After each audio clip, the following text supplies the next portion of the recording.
global challenge. Just a few housekeeping items to cover before we get started. If you'd like to watch the presentation in full screen mode, you can do so by clicking on the arrows in the top right corner of your screen. If you wish to minimize it at any time, hit the escape key. We will do our best to answer all questions at the end of the session. And so when you hit escape, you should be able to see the Q&A panel at the bottom of your screen. And feel free at any time in the presentation to enter those questions, and then we'll get to them at the end. If you're having any technical difficulties, please write those into the chat feature, and we'll also do our best to respond to those. And as you probably saw, we are recording this, and we will make it available on demand soon for you. So without further ado, I'd like to turn it over to our Preservation Foundation board member, Mike Rummel. Good morning, and thank you for being part of the webinar. As a youth growing up in Chicago, the Forest Preserve was a local park where baseball and basketball were played. Some people are born in the nature, some experience it. I became a lifeguard at the Cook County Forest Preserve in college, and that was the beginning of this. Marrying Melanie who was born into nature and an appreciation of it. I quickly learned about our environment and how important it is to us. As former mayor of Lake Forest, I fought to make Fort Sheridan open space rather than a golf course. Now some 200 species of birds reside there. As a Forest Reserve Commissioner, I worked to get the Middle Fork Bridge in place to have connectivity to one of our premier preserves. I was a member of the Forest Reserve Board for 8 years and have been a treasurer and a member of the Forest Foundation for 9 years. The passion of our preserve and environment around us grows daily. With a partner like Melanie, you don't have a chance. I have her speak about some local initiatives in a minute. The Preservation Foundation is a charitable partner of the Lake County Forest Preserve. Our mission is to extend and accelerate the Forest Preserve work by raising charitable support at every level. Since 2008, we've nearly raised 2.21 million has been raised, and more than 5,500 people and institutions have donated to the Forest Reserve to do more. Our goal is to double those numbers by 2025. Especially over the past year, we have seen what the Forest Preserve means to Lake County. When the pandemic began, the use of the preserve skyrocketed. Every day throughout 2020, we had 40 to 50% more visitors compared to the busiest summer's weekends in previous years. People came for the exercise, for the mental health, and for the socialization safety. The forest reserves are always working for the public. Even if you don't see them, they are storing carbon, clean air, providing summer cooling, supporting the greatest diversity of plants and animals in Illinois, and cleaning our lakes and rivers and groundwater. The forest reserves are here for the public every day, year-round, whether or not you visit. The Preservation Foundation offers a way for the public to be here for the forest reserves with whatever gift is meaningful to them. The foundation has a vision, not a 1 year, a 10-year, or 20-year vision, but a 100-year vision for not only our children, but our grandchildren and their children. That's what keeps me excited about the foundation. Helping the Forest Reserve takes many forms, both at an individual level and a local level. I'll turn it over to Melanie to explain some of the local initiatives the City of Lake Forest is working on, and then I'll talk about today's webinar. Well, thank you for that sterling introduction. I think you might have a little bit of a biased viewpoint, but I welcome it. So thank you. I am Melanie Rummel. I grew up in Lake Forest, and Lake Forest, as many of you know, is blessed with a lot of natural beauty. I also grew up spending summers on a natural lake in northern Wisconsin, which also contributed to my love of nature and natural ecosystems. In my adult life, in addition to being an attorney, I also was involved with Lake Forest Open Lands as a board member for more than 25 years. And part of that time was spent as chairman of their board for at least 3 years. For those of you who are not familiar with Lake Forest Open Lands Association, it is a not-for-profit organization that is proud to have preserved more than 800 acres in Lake Forest and surrounding communities. Their mission is to restore their preserves by removing invasive species and replanting native species. There are numerous instances of collaboration between Lake Forest Open Lands and the Lake County Forest Preserves. I have also been an alderman on the Lake Forest City Council for 4+ years. In 2020, the mayor created a new standing committee of the council, the Environmental Sustainability Committee. I've chaired that committee since then. The committee is focused on bringing sustainable practices to the community through both city action and initiatives, and by promoting responsible individual actions that promote environmental sustainability. As I have led this city effort, I think one of the most important aspects of this project is the realization that addressing climate change is all about connections. Just as when I was working with Open Lands on preserving open spaces and realizing that preserved corridors for wildlife and native flora is a key element to protecting and enhancing the survivability of these species. Likewise, as I look at stormwater issues on the City Council, and in my capacity as leader of the Environmental Sustainability Committee, I realize that water also does not respect boundaries. What happens upstream has downstream impacts that can reach, in some cases, as we know, all the way to the Gulf of Mexico, and in other cases, into Lake Michigan. Certainly even closer to home, where you might have a leaking fuel tank on your car, or might have used a coal tar-based sealant on your driveway, which is a known carcinogen. It can even wind up in Lake Michigan, the source of our drinking water. Understanding these connections leads to the fact that what Lake Forest does affects not only our waterways for the residents of Lake Forest, but also downstream to Highland Park and further down. Likewise, what Lake Forest or the county or the state does within their jurisdictions affects all the surrounding areas, and more importantly, impacts every resident. It's all connected. We are all connected. As Mike said, this was one of the lessons pointed out this past year with the pandemic. We are all globally connected. We live in one natural system that we all share, and therefore we have responsibilities to one another to act responsibly. What we do can have local, regional, and even global consequences. So, what are some of the local initiatives in Lake Forest that are examples of this, and how we are working together to address some of these issues? Well, one of the early examples that we're all very proud of is the Middle Fork Savanna Nature Preserve. It really defines the western border of Lake Forest. I was on the board of Open Lands when a partnership was formed among Lake Forest Open Lands, the Forest Preserve, and the city of Lake Forest to preserve those 600 acres of open space around the Middle Fork of the Chicago River. It was also used, of course, in the past as farmland. It was a cattle ranch for Black Angus and other agricultural uses. But it also was a natural wetland before it was used for farmland. It was drained using drain tiles, and then it was used for crops and livestock. The restoration took years and involved breaking those tiles so the rainwater could be naturally filtered before entering our waterways. And of course, there are all the recreational uses that forest preserve also provides. I know the County Forest Preserve is now undertaking a large project to restore the Prairie Wolf Preserve.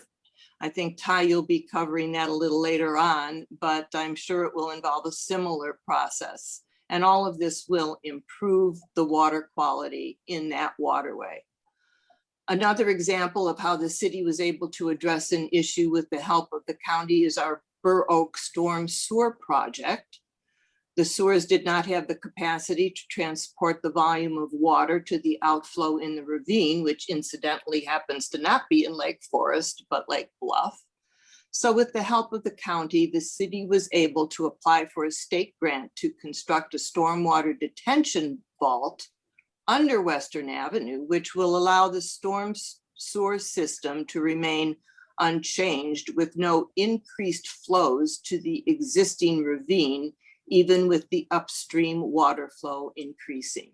The vault will also allow heavy metals and solids to settle and fall to the bottom of the vault, where they remain until the vault is cleaned out. The benefit is not only to the quality of the water outflow, but also to the volume and velocity that will be discharged into the ravine. So thereby it decreases the increased erosion we've been experiencing in our ravines. The city was awarded a $2.7 million Lake County SMC grant that will fund half of the cost of this construction. And being mindful of the ecosystem in Fort Sheridan, the city will be utilizing a similar system to filter the storm water runoff from the parking lot on the corner of Old Elm and Sheridan Road before it enters the Fort Sheridan Forest Preserve. That lot is also used as overflow parking for the preserve. The water will be filtered before it enters the Fort Sheridan ravine system. And the city is also incorporating sustainable design elements into several other capital projects.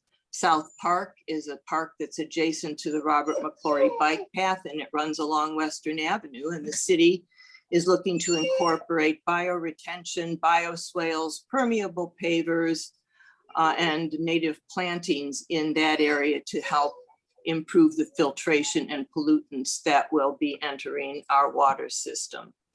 Lake Forest is also blessed with numerous ravines, and our upcoming ravine projects will be done in such a manner that they will be transporting a lot of the water in a more sustainable method by using riffle pools, which will help settle out some of the pollutants and heavy metals before they go downstream into Lake Michigan.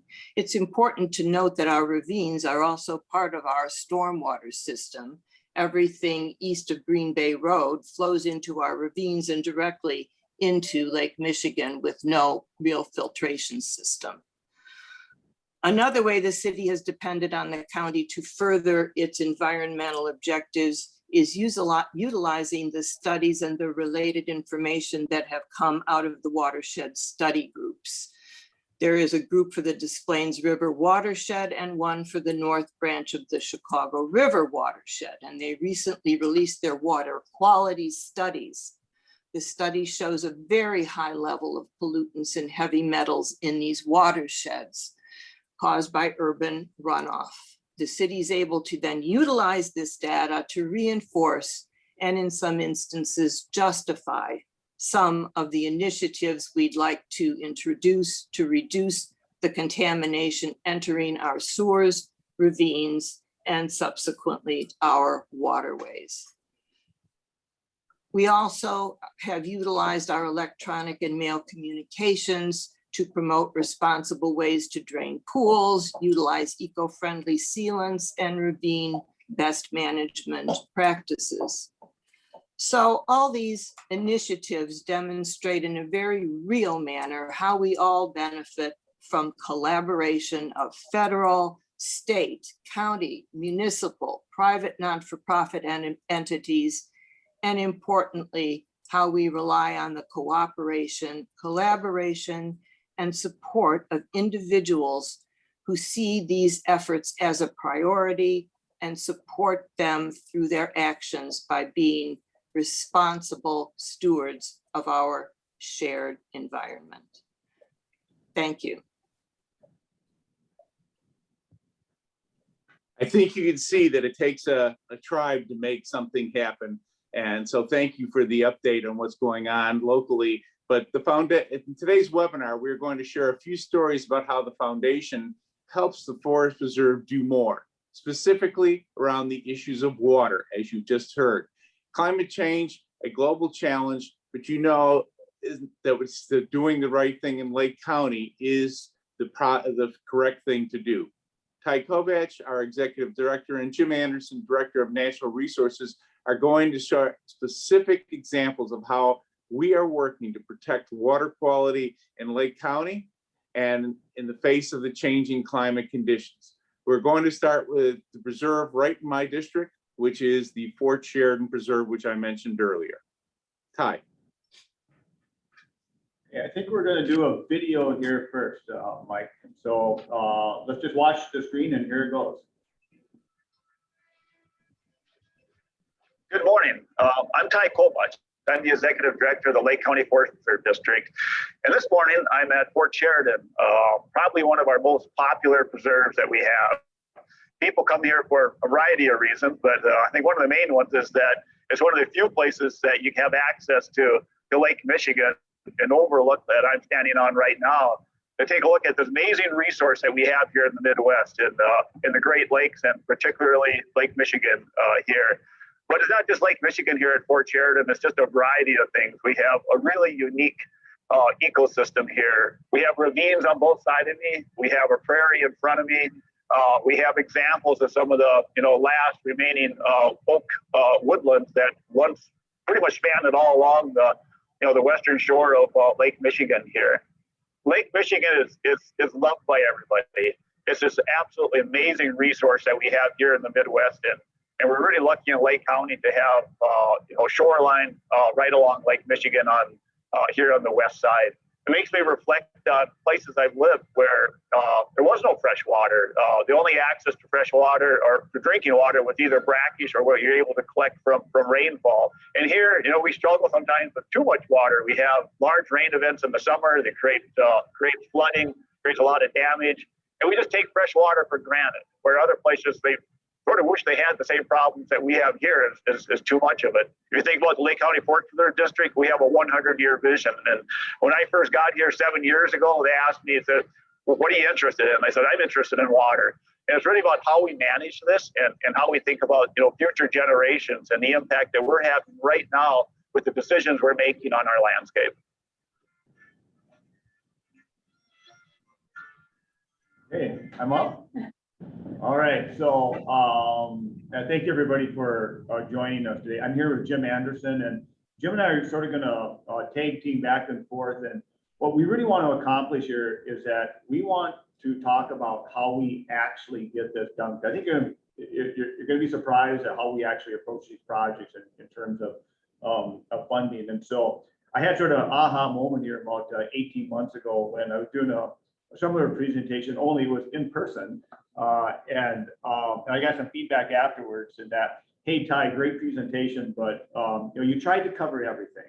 And get more specific. Give us a couple of examples of how you're getting this done. And so that's what we're going to do today. And so I talked a little bit about Fort Sheridan, but we want to home in on today on two very successful projects, Pine Dunes and Ethel's Woods.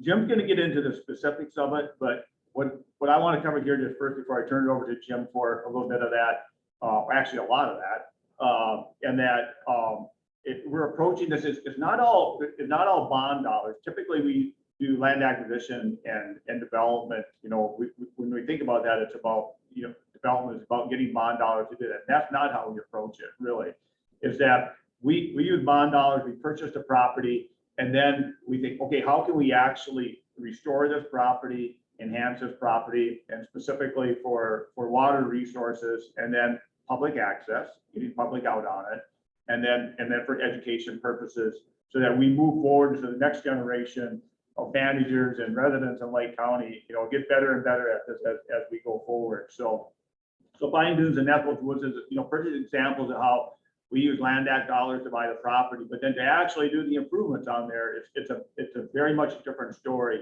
And it's the story of that public-private partnership that we really need here in Lake County.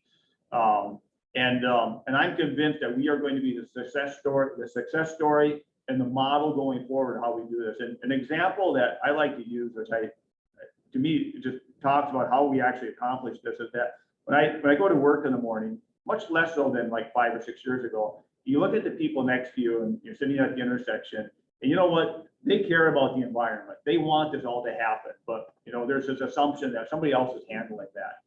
We don't want that. What we want is we want everybody to handle it. And I think we got the perfect avenue to do that through our Preservation Foundation, and to understand more about how we're using, you know, public dollars to leverage private dollars, to leverage, you know, grant dollars. And so we got some great, great examples here.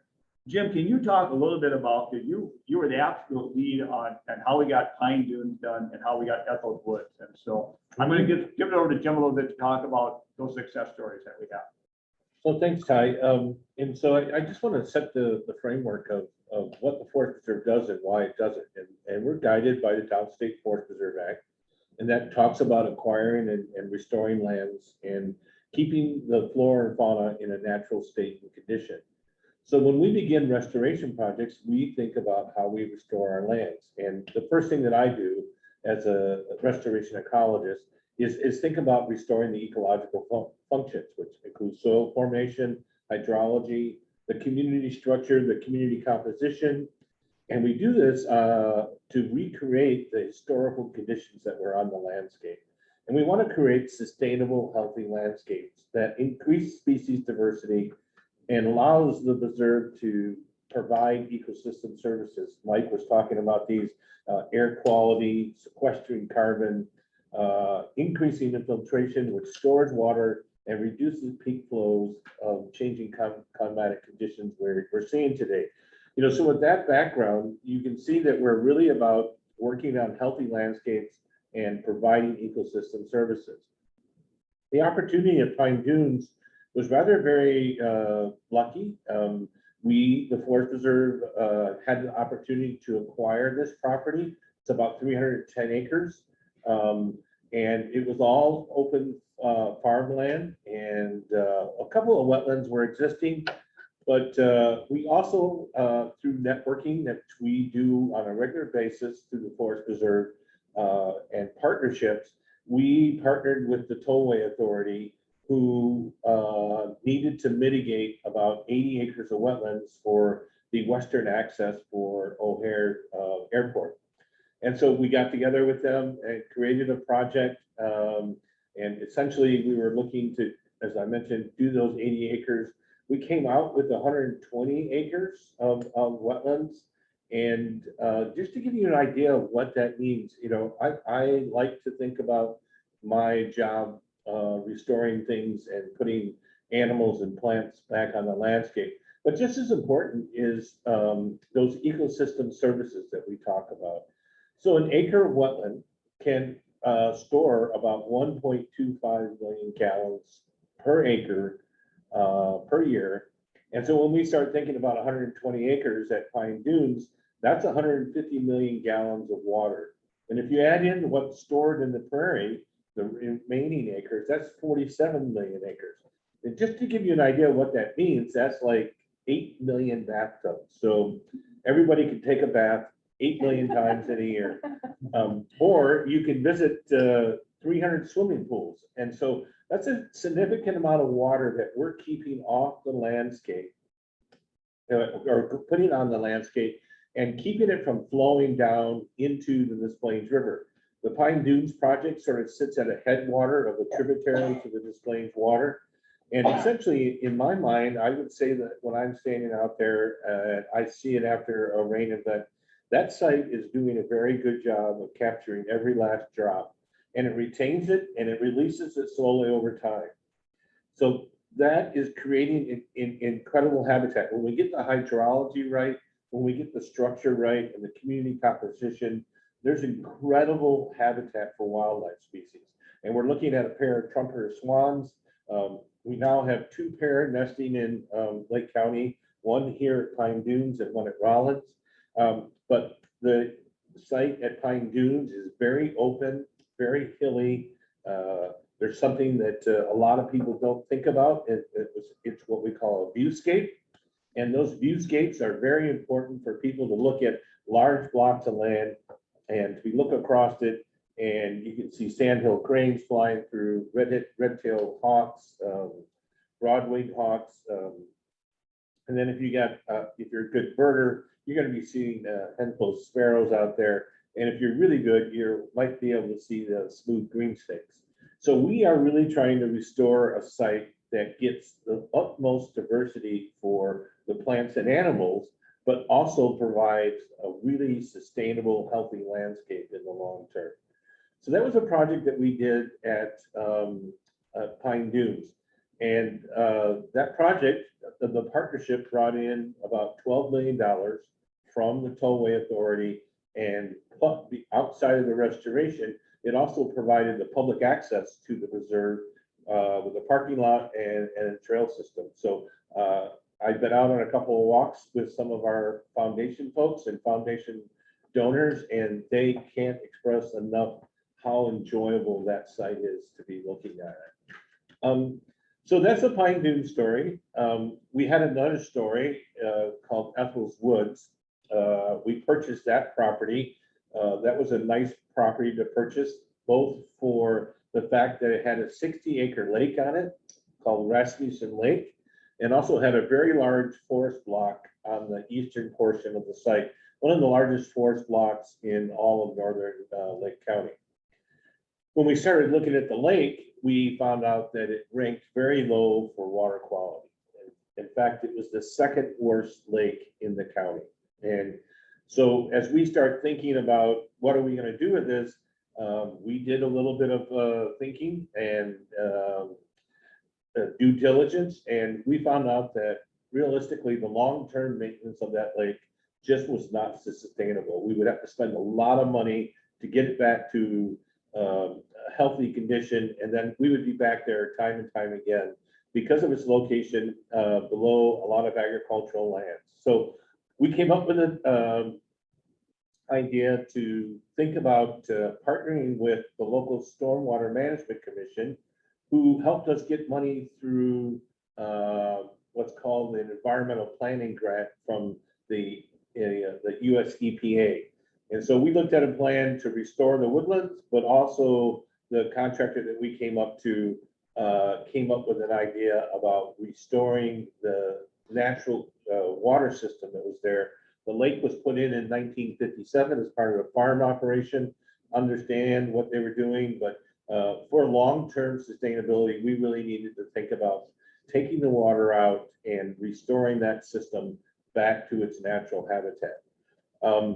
So in the beginning, what we focused on was the woodlands to the eastern portion of the site, and we have restored that, created little wetland pockets, and we've also brought in birds like the black-billed cuckoo, the tufted titmouse. That's one of my favorite birds. It's just got such a tough name there, and it looks tough when you see it. But also a really important species like the least flycatcher, which is an insectivore and it eats insects. So for what you're seeing on the screen right now is a video of what we did to restore the stream. We hired a firm that located the historical stream. You could see the historical stream on the 1939 and 1946 aerial photos. But they went out there and using very technical sonar information and a probe. So the probe went out, the little survey thing with the radar didn't work as well as them standing in the stream bed and poking at it. So they found it, and what you're seeing on the screen right now is the old channel, and it's actually acting as a natural channel does. You can see it's braided. There's little islands here. It has sinuosity, which is curves to it. And as we restored this, we also thought about how do we make this kind of permanent?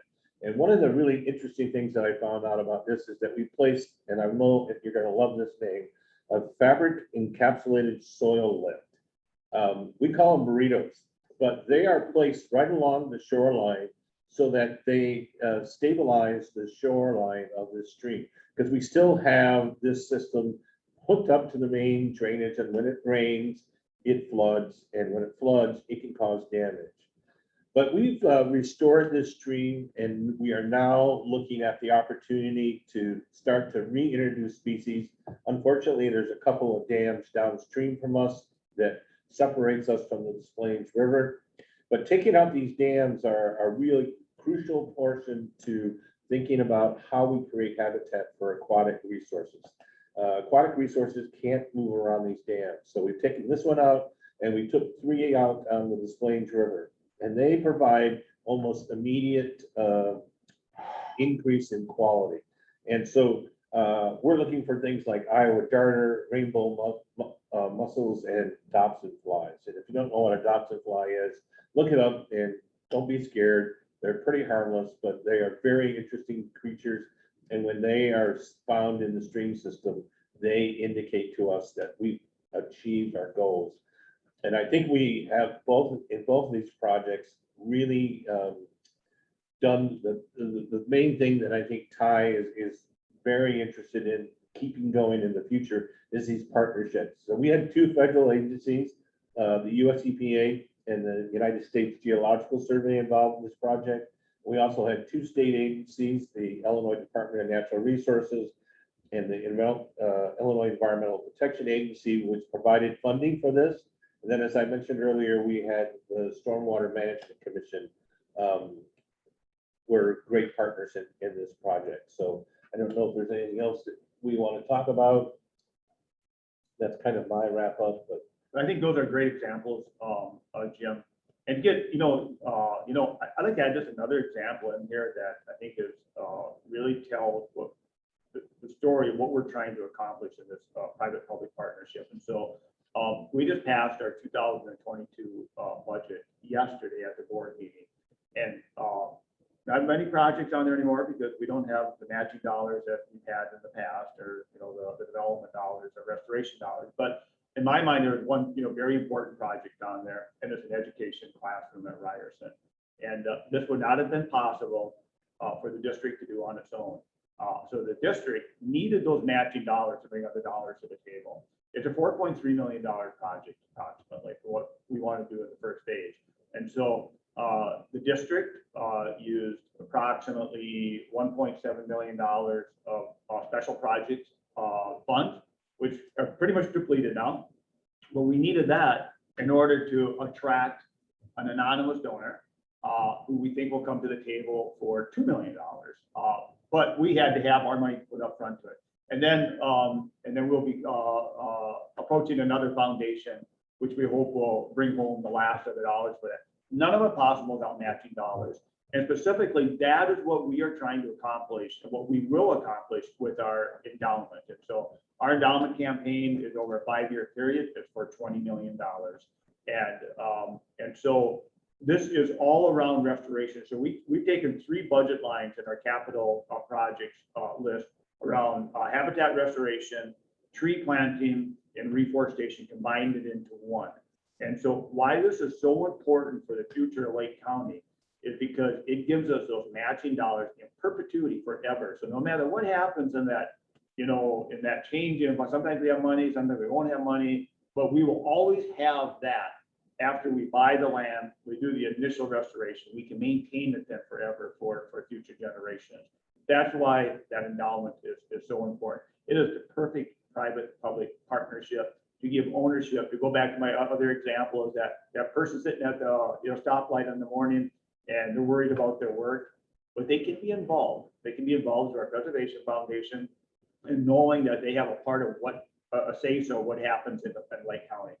Perfect example, a perfect catalyst for change across the whole nation, or literally it can go further than that, because we reach out through our through the district. We are knowing not just nationally but internationally, and I think we got a really good example how this should be done going forward. So with that, I think we're going to give it back to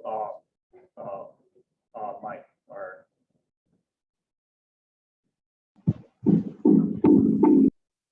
And thank you, Ty. And thank you, Ty and Jim, for sharing the updates. As a former commissioner, I'm proud of the work the Forest Preserve done over the past 60 years. As a current Preservation Foundation board member, I'm excited about our message to the public.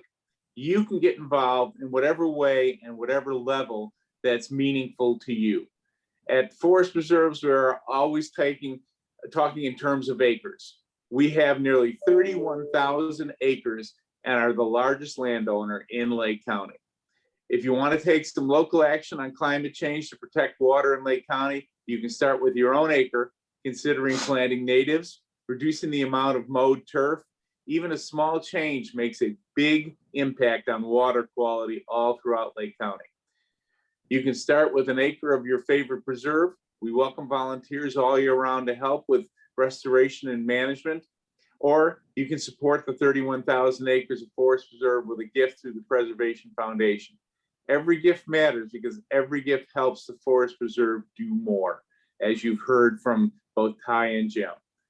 Thank you for being part of today, and I hope you will join us on the next episode. But if there are any questions, we'd love to answer them. Sarah? Yes, so I do have one question here. Hold on, let me see. Yeah, so Jim, I think this would be a good one for you. Can you tell me how wetlands protect against the flooding that we've had in the past and then the drought season? Is there, what we do, does that help mitigate both? Because there's been so many changes from year to year, especially this year. That's a great question. The Forest Preserve, another partnership works with the Stormwater Management Commission. I sit on the Technical Advisory Committee for the Stormwater Management Commission. And I think you may know that the last, not this May, but the 3 previous Mays were all record rain events. The most amount of rain in a single month on history. We come to this May and we are completely opposite. But wetlands have a really great ability to hold water. So there's a lot of organic material in the soil, and that organic material is bound together by I forget the name of it, but it's a substance that binds the soil together, and having that binding creates the ability for the wetlands to hold water. So while some of our wetlands right now are dry, there's still, if you go out there and stick your hand down in the muck, you're probably going to find water. So a lot of our birders are really upset because they're not seeing any waterfall, but I'm not all that upset because right now it's great habitat for shorebirds. When we have those exposed mud flats, the shorebirds love being there. So this is how nature responds. And so, the forest preserves looking at nature-based solutions to create those healthy landscapes.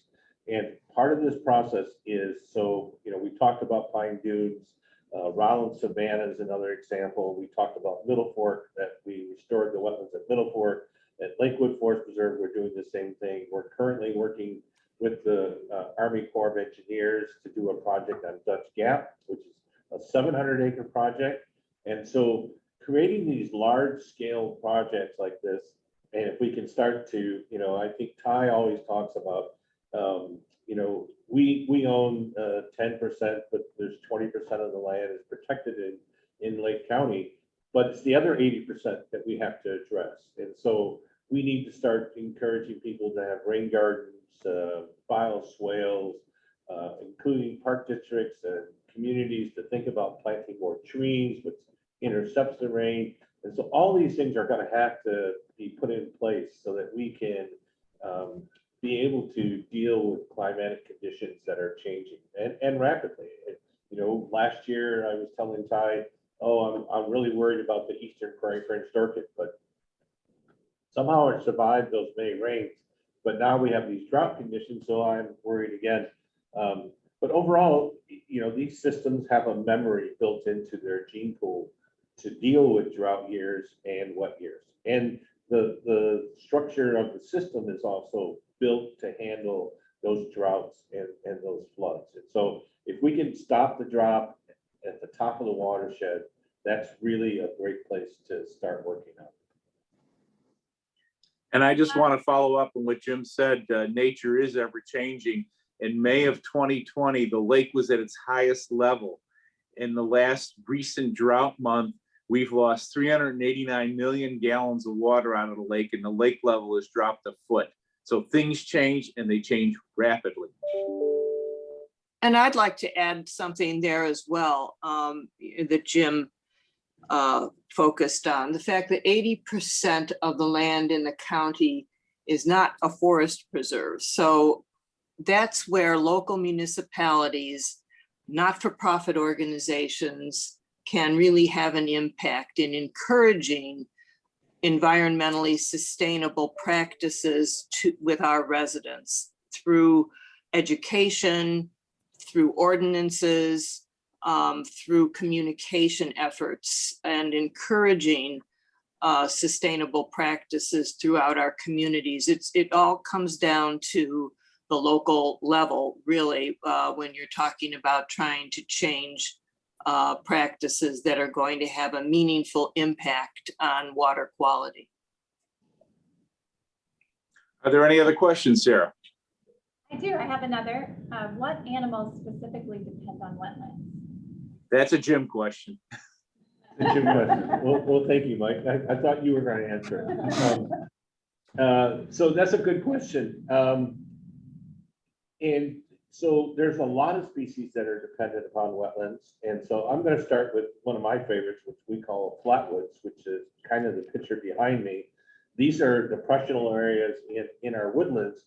These are really critical for amphibian species, salamanders and frogs.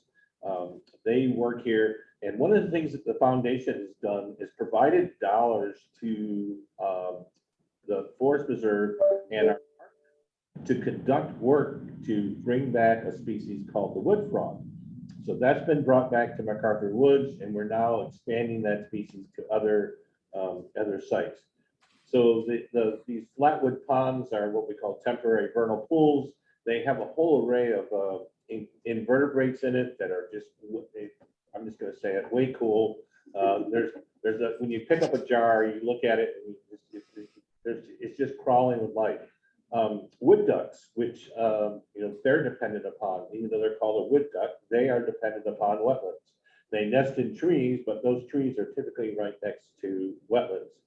So all our waterfowl are dependent on wetlands. All our turtles are dependent on wetlands. A lot of birds are, other birds are dependent upon wetlands. That's where they go to get their water. A lot of insects start their life cycle. Dragonflies, damselflies, mayflies all start out as aquatic larvae. And I mentioned the Dobson fly earlier. It's one of the ugliest looking worms you'll ever pull out of a wetland. But there's also the predaceous diving beetle that lives in the water. And so that's another species that you want to stay away from, because if you get bit by that, you're going to be hurting for several days. So there's a whole array of species that are there. And, it goes back to that movie, The Field of Dreams. And if you build it, they will come. And we have seen that happen all throughout all of our forest preserves. And Jim, as these wetlands dry up, what happens to those species when you're in a drought like we are now? Is the population severely affected? How does that?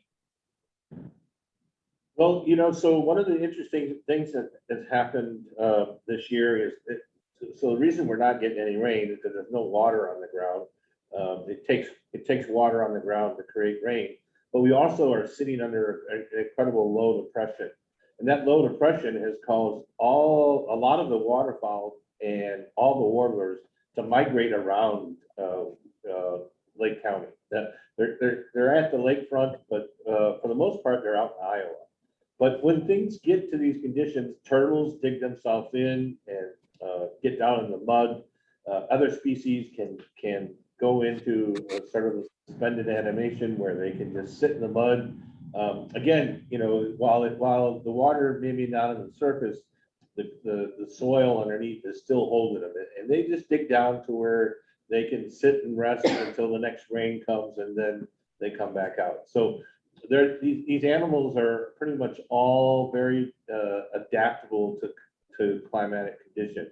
Now, I think many of you have heard that those rain events have really changed how much rain we're getting on an annual basis. And so that's more of a worry than drying things out, because having things constantly flooded is not good for our system. So we need to figure out how to store water. Again, I like that, stop the drop where it drops at the headwaters and provide that storage so it slows down the flow going to the system. So, Any other questions, Sarah? I do. How many of the forest preserves utilize the Native Seed Nursery's harvested seeds? so that's another question for Jim. One of the things that when I first came to the Forest Preserve many years ago was to establish this Native Seed Nursery so that we could grow native seed for our restoration efforts. And so the seed that's collected and or grown at the nursery, we also have volunteers out collecting from natural populations, is used on most of our sites. That seed is grown. We're typically growing species at the nursery that are hard to collect or are rare on the landscape. Little blue stem, big blue stem, we can find those pretty readily, so we don't grow those in the nursery. But a lot of our preserves are using those harvested seeds. We have partnered up with a couple of different partnerships to think about increasing those seeds and increasing what we call wild beds, where we actually take some of these species that we want for restoration and we grow them for a little bit, and then we plant them out in one of our restoration sites where there's site stewards, and then they grow up and they start producing seed at the location where people are doing restoration. So then they can watch it, they can pick it and spread it around. So we're actively trying to increase the number of species for pollinators. So we have this thing called sought after 60 species. So it's a list of really not rare species, but uncommon species that we want to get into our nursery and also try to get other nurseries, commercial nurseries, to grow so that there's a supply on the market. Because right now everybody's gone to gardening, and so all the nurseries are running out of stuff. So we're looking at trying to increase the availability of these plants and seeds so that when they get out into the natural lands, we start increasing the number of, bee balm is a mint that the federally endangered rusty patched bumblebee is very, very attracted to. So if we can increase that species, we can increase the habitat for insects. So we're looking at many ways to use that nursery, and we're collaborating with the Barrington Greenway Initiative. We're collaborating with the Lake Plain Partnership we have up north, and also restoring the ravines at Fort Sheridan. Thanks, Right. Jim. I was just going to add to what Jim was talking about with the previous question. Not only are there wetland habitats that are essential for some of these rare species of flora and fauna, but the ravine ecosystems that we have running through our communities are truly unique and also support some rare and endangered species. And I know that Lake Forest Open Lands has a big project in McCormick Ravine, and I know that the Forest Preserve has been involved in certain ways with that as well as your ravines through Fort Sheridan. And those are rare ecosystems as well that are contributing to filtering water that's going into Lake Michigan. And again, municipalities aren't blessed with the open spaces that you have in some of the forest preserves. So it's nice that we are finding some of these other ways to filter the water and let the sediment and the pollutants settle out of them before they enter into our stormwater systems. And so we're excited in Lake Forest to be utilizing some of those practices. Sarah, any more questions? Well, there's one more really quick question I think we can answer. How many forest preserve sites are there? 66. I'll leave that to Ty. 66. He should know, he's the executive director. And then as a follow-up to that, which one is your favorite? It's like picking a favorite They're child. all lovely. They're all lovely. Yeah. Brightwoods. Right, Woods? Somebody said that. That's a good wonderful one. site. Well, that's all the questions I have, Mike. Okay, Well, I want to thank everybody again for being part of the program today. Thank you, Ty and Jim, for the update on what we've done and what we're doing in Lake County. I want to thank my co-part, Melanie, for being part of this and explaining what's going on at a local level. And again, we need your help. Anything we can do is helping you do it. It takes everybody from the landowner to the municipalities to the forest preserve to the state. We all need to work together to preserve our environment. So with that, I'll leave you. Ty, any last words from you? No, just thank you, Mike and Melanie, for hosting this today. This was great. So if there's any follow-up questions afterwards, if anybody thinks of anything, reach out to Mike or directly to Jim or I, or Sarah, and we'll certainly field that. So thank you for making the time to join us today. No problem. And one of my things is always, I like a meeting to last as long as it's supposed to last. So we fit it in under the hour. So I appreciate that. And with that, Sarah, anything more to add? No, just that we'll send out a follow-up email with the recording very soon, and then you'll get more information for the next episode of the series. Well, thank you to everyone for this opportunity, and thank you for all you're doing to help with environmental sustainability throughout the county. It's much appreciated at the local level. Thank you. And we hope you're going to watch series 2 and 3 in this series. So thanks again and have a good afternoon. Everybody. Bye, everyone. Thank you. Thanks for your support. Thank you.